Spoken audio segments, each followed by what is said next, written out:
Bonjour aimables téléspectateurs de la chaîne Jeunes, faite par les jeunes et pour les jeunes. Bienvenue à tous et à toutes dans votre émission À mon tour de parler. Cette émission qui s'intéresse à tous les sujets, qu'ils soient d'ordre économique, politique, santé, pourquoi pas aussi pour parler des questions jeunes. Surtout qu'aujourd'hui représente la journée internationale de la jeunesse. Je parle évidemment du 12 août de chaque année, une journée dédiée à la jeunesse pour non seulement attirer l'attention de la communauté internationale sur les problèmes de la jeunesse, mais aussi célébrer les potentiels de cette jeunesse. SAT TV aussi à son tour célèbre cette journée avec les acteurs concernés.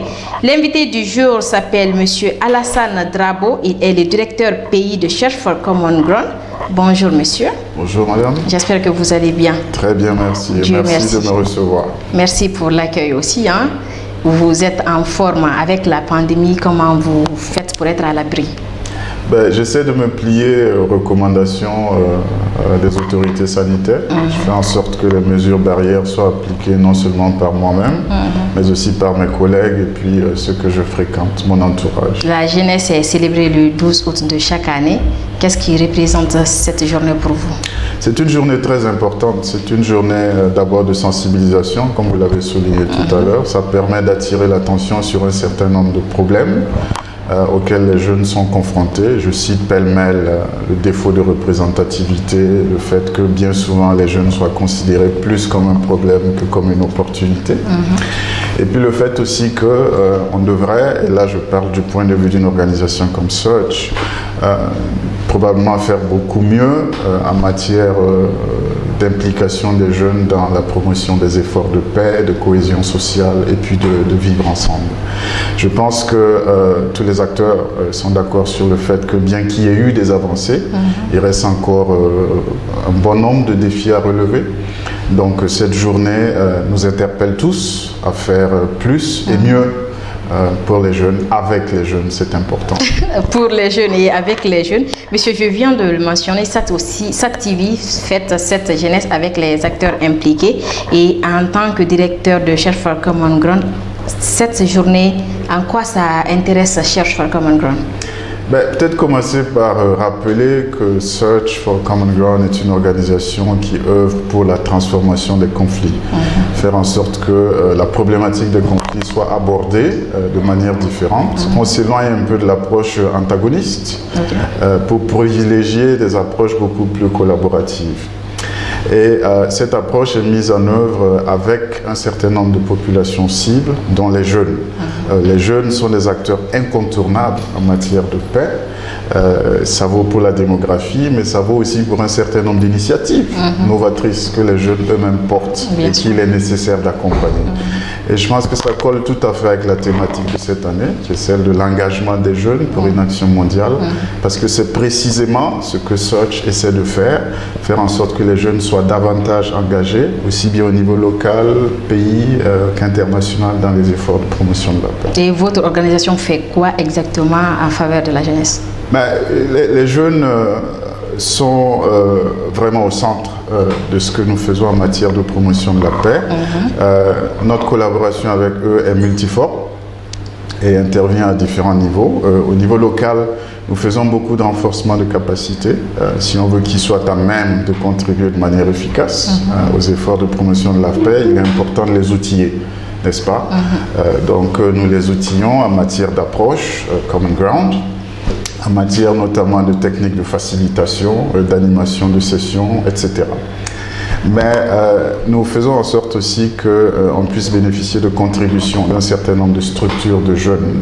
Nous avons un projet Phoniqué dont on parlera un peu plus longtemps tout à l'heure si vous le désirez, dans le cadre duquel par exemple nous mettons à contribution ce que des organisations comme le Parlement des jeunes, de l'Union du fleuve Mano ou le club des jeunes filles leaders ou encore Ablogui, l'association des bloguistes, des jeunes blogueurs de Guinée, peuvent apporter de manière à ce que l'initiative puisse gagner en valeur.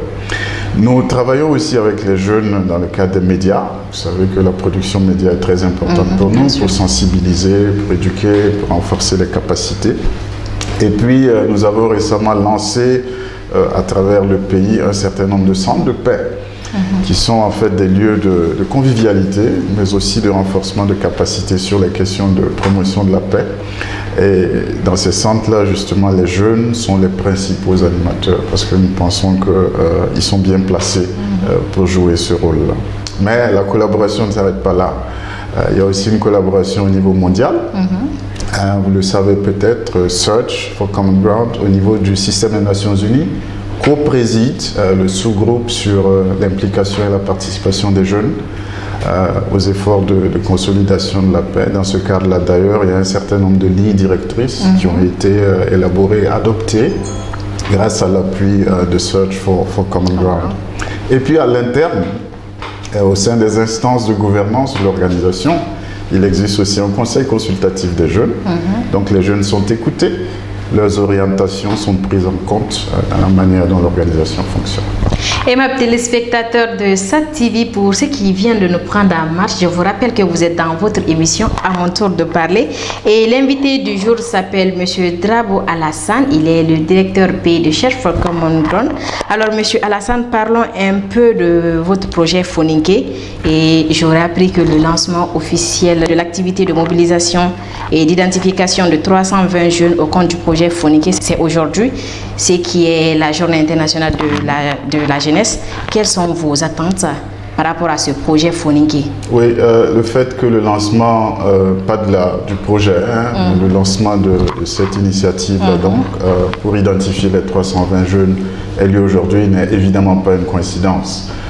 Nous avons voulu faire en sorte que cela coïncide avec c'est fait exprès. C'est fait exprès. C'est fait exprès.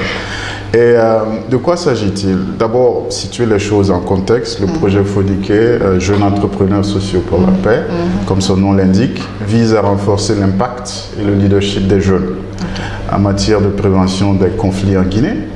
Et ça vise aussi à faire en sorte que ces jeunes-là puissent travailler et intervenir dans un environnement qui leur permette de jouer leur rôle d'entrepreneurs sociaux à part entière. Donc la principale caractéristique de ce projet, c'est qu'à la différence de la plupart des projets qui ciblent les jeunes, ce projet-là ne considère pas les jeunes comme bénéficiaires, il les considère comme acteurs à part entière.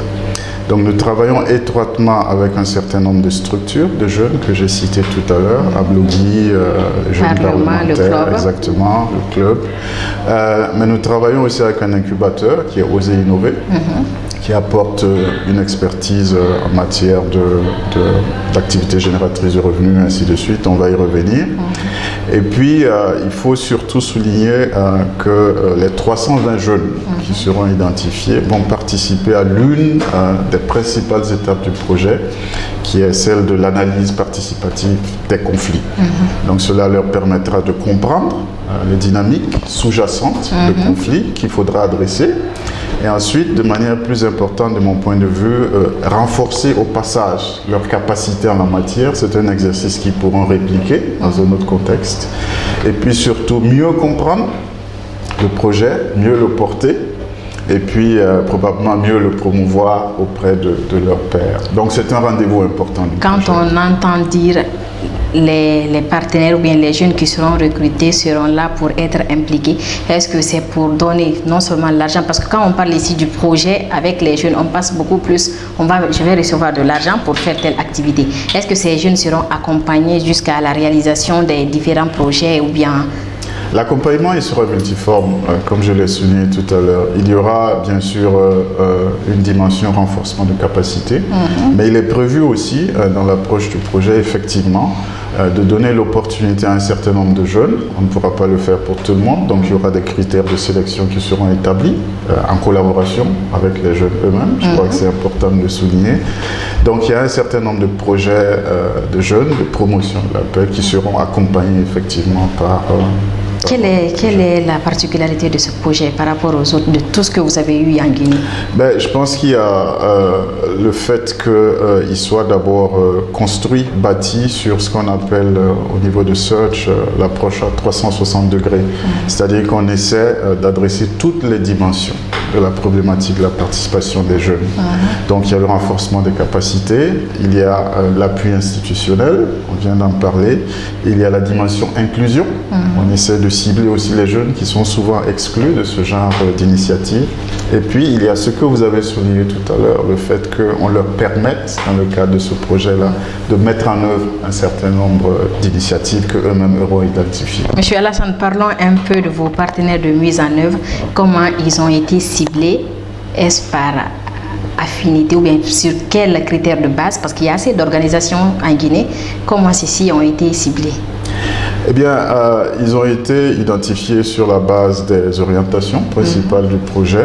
L'idée, c'était de voir quelle organisation était la mieux placée pour apporter une valeur ajoutée à ce projet. Ce projet est novateur, donc il nécessitait un certain nombre de compétences spécifiques que nous sommes allés chercher auprès du Parlement, auprès du Club des jeunes filles, auprès de Ablogui, auprès de Oser Innover. Mais il est important de souligner aussi au passage que ce projet bénéficie de l'accompagnement technique, l'expertise du secrétariat des Nations Unies, du Fonds de consolidation de la paix notamment, et puis du ministère de tutelle qui est le ministère de la jeunesse et de l'emploi des jeunes. Ces partenaires techniques, ils s'attendent à quoi? Ils s'attendent à ce que le projet tienne ses promesses, ils s'attendent à ce que les instances de gouvernance fonctionnent bien. Ils sont représentés au sein de ces instances. On a un comité technique, on a un comité de pilotage qui se réunissent à intervalles réguliers et qui font en sorte que le projet avance bien. Je tiens à préciser aussi qu'on pourrait être amené à travailler avec d'autres partenaires. Ça ne veut pas dire qu'on ne travaillera qu'avec les partenaires que j'ai cités. Le projet, dans le cours de sa mise en œuvre, pourrait être amené à faire appel à d'autres compétences. Monsieur Drabo, nous sommes à la fin de cette émission. Quelques mots pour la jeunesse. Je voudrais d'abord souhaiter une bonne journée internationale de la jeunesse. Merci. À tous les jeunes, mais pas seulement aux jeunes. Je pense qu'il est important de le faire aussi à l'endroit de tout le monde, parce que c'est un moment de réflexion qui doit nous interpeller tous. Je le soulignais au début, il y a beaucoup d'efforts à faire en matière de représentation, en matière de participation des jeunes, aux efforts de paix en particulier. Et moi, j'espère vraiment que avec la contribution des autres partenaires, on arrivera à faire en sorte que la jeunesse soit davantage considérée comme une opportunité que comme un problème. C'est le moment pour moi aussi de remercier au passage tous les partenaires avec lesquels nous travaillons en bonne intelligence, qui apportent beaucoup à ce projet. Et je voudrais peut-être pour finir réitérer ici l'engagement de Soch à continuer d'œuvrer pour la paix et la cohésion sociale avec tous les partenaires, aussi bien ici en Guinée qu'ailleurs dans le monde. Alors avant de fermer portes et fenêtres de cette émission, j'aimerais d'abord savoir quelles sont les différentes activités du projet Foninké. Il y en a plusieurs. La toute première, justement, c'est celle que nous allons entamer actuellement, après les activités préparatoires qu'il y a eu. Donc, ça sera une analyse des conflits qui sera participative, qui sera faite par les jeunes eux-mêmes. Nous allons renforcer leurs capacités auparavant pour qu'ils puissent le faire. Donc, ça permettra d'identifier les principales dynamiques de conflit qui devront être par la suite adressées.